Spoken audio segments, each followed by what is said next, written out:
Boss all about his character. ఇదైతే మర్చిపోవద్దు. Next వచ్చే ఎవరైనా సరే నెక్స్ట్ సిరీస్లో వచ్చేవాళ్ళు ఎవరైనా గుర్తుపెట్టుకోవాల్సింది ఏంటంటే బిగ్ బాస్ అనేది ఒక షౌటింగ్ షో కాదు. It's all about your character. నువ్వు దాంట్లో చాలా నేర్చుకోవచ్చు.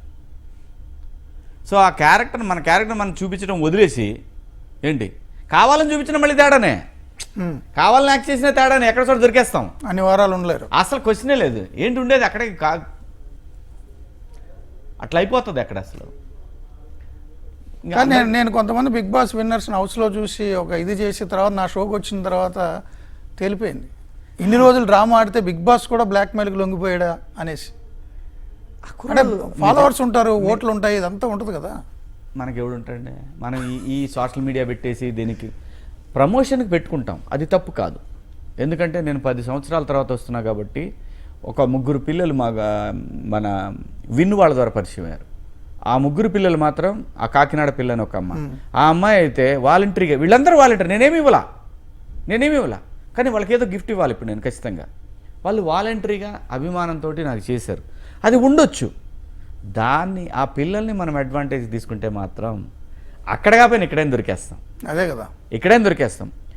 ఒక కంటెస్టెంట్ నా గురించి మాట్లాడుతూ ఇట్లా అని ఏదో మాట్లాడాడు, చూశాను. ఇంతకుముందు వెళ్ళొచ్చిన కంటెస్టెంటే. నాకు అనిపించింది వీళ్ళు మారరు, ఇంతే, ఈ క్యారెక్టర్లే ఇంత. కింద కమెంట్స్ చూస్తే అదే మాట అందరూ, నీకు అంత లేదు.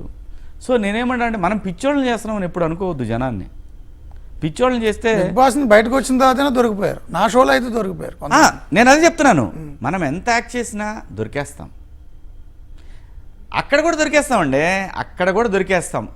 బ్యాడ్ లక్ ఏంటంటే ఆ సీజన్స్లో 24 అవర్స్ లేకపోవటం.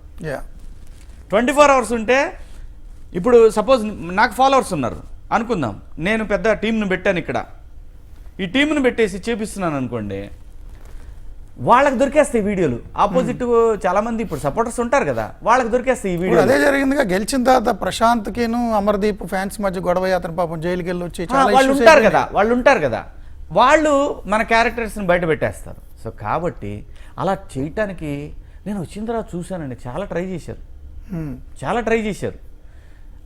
ఇంకోటి కూడా ఏంటంటే మూర్తి గారు, కొంత ఈ సీజన్లో కూడా నేను వచ్చిన తర్వాత అన్ని ఎపిసోడ్లు అంటే వీకెండ్ ఎపిసోడ్లు అన్నీ చూశాను. ఎందుకో తెలీదు, ఒక 2 వీక్స్ నన్ను విలన్ చేయడానికి ట్రై చేశారు, వర్కౌట్ అవ్వాలా. దాని కింద కామెంట్స్ కూడా ఉంటాయిగా. సో ప్రజలందరూ నా వైపే ఉన్నారు. ఇంకో గ్రూప్ ఏదో స్పా గ్రూపా, వాళ్ళు కాదు పాప, వాళ్ళు కాదు బయట ఉన్నవాళ్ళు. ఆహా లేదు, బిగ్ బాసే నన్ను విలన్ చేయడానికి ట్రై చేశాడు. నేను అప్పుడు కూడా హౌస్లో కూడా నేనేమే వెనక్కిపోలేదు, ఎందుకంటే నేను తప్పు చేయనప్పుడు నా స్క్రీన్ టైం తగ్గింది. అక్కడ నా స్క్రీన్ టైం కూడా తగ్గించారు. ఎందుకు?